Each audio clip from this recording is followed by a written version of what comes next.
Hi everyone, Toothany Pictano here, the internet's busiest music nerd.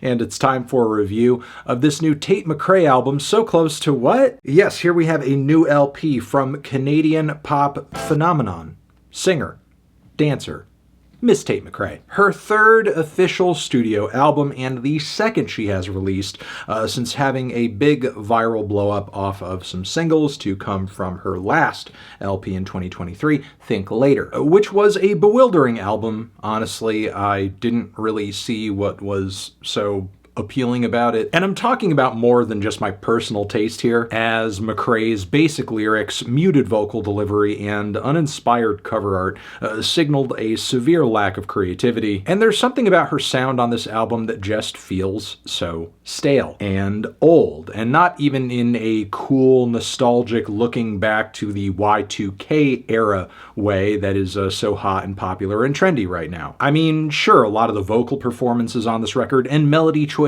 felt deeply inspired by the likes of Christina Aguilera, Britney Spears, some Pussycat Dolls for good measure too. But with Tate, it's like we're getting all of the narrow creative constraints of commercial mainstream pop, but without any of the boldness that made this type of music so glamorous and alluring and fun. And in a pop landscape currently that is so varied and colorful and sometimes quite eccentric, I just don't really see how McRae stands out. I mean, I guess it proves there's always going to be a market for very normal, easy to digest, vaguely sexy pop, which she pretty much serves up once again here. Now, granted, I think McRae has gotten better at it on this album, especially when it comes to working the sexy angle of it all. Tracks like Two Hands and Sports Car are downright salacious, though vocally I think I would still have a hard time picking McRae out of a lineup of similar singers.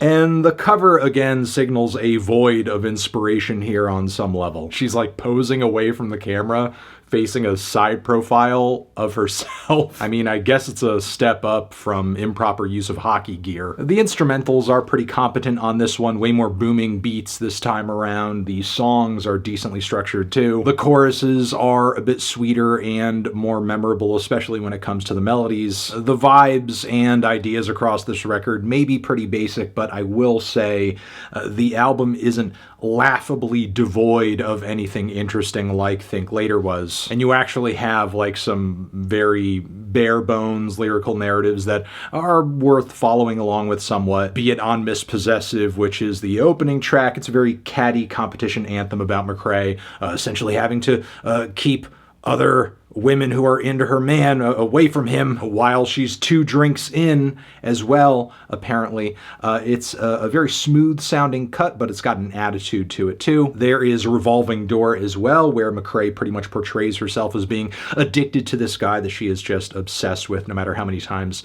she leaves and tries to cut herself off from him, she ends up going back. And there's also Blood on My Hands, which features some decent vintage dance floor beats, very ghost town DJs type vibe. And we have kind of the opposite narrative going on with this track. McRae has essentially moved on romantically on this song, and the guy who she used to be with is essentially kind of shocked as just how quickly he got flushed down the toilet, and now she is on just kind of doing her own thing, got a new guy. Though I will say the Flo Milli feature on this track is the boldest thing to occur on this album 4 songs in thus far. I do think the lyricism on the album gets a bit more interesting as sort of desperation starts to ratchet up, because on Dear God we have McRae essentially making this impassioned plea to God, get this man off my mind, get the memory of him out of my head, the vestiges of his presence be gone. There's also Purple Lace Bra, where she is singing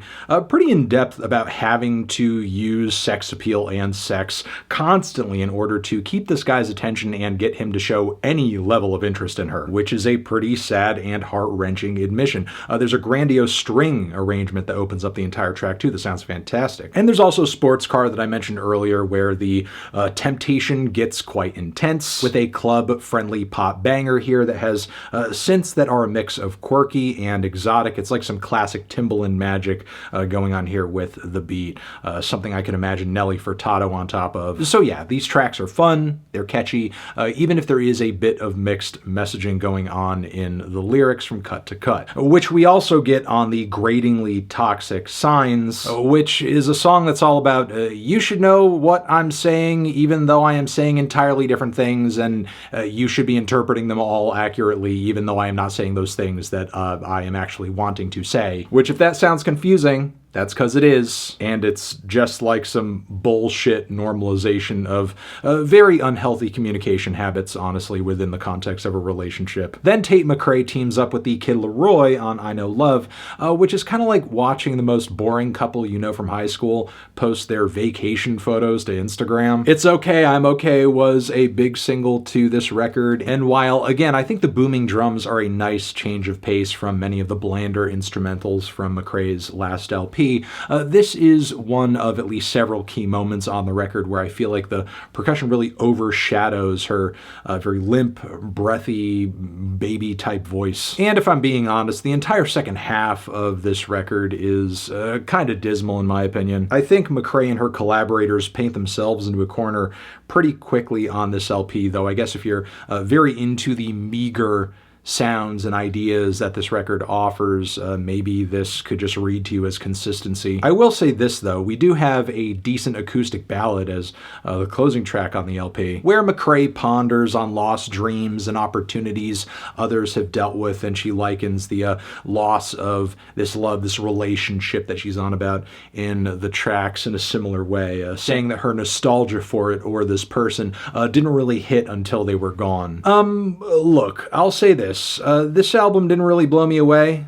It's not really going to be in heavy rotation for me throughout the rest of the year, but I do think it is an improvement on McRae's last LP. Instead of being laughable, this album here is actually listenable. And were McRae to actually start delivering some vocal performances or lyrical ideas that were a bit bolder and more distinct, I could actually see her being some real creative competition on the contemporary pop landscape. But until that happens, I'm sort of worried about whether or not she'll just continue to make very bland reinterpretations of Audie's pop and just kind of leave it at that, which is why I'm feeling a strong 4 to a light 5 on this thing. Transition, have you given this album a listen? Did you love it? Did you hate it? What would you rate it? You're the best, you're the best. What should I review next?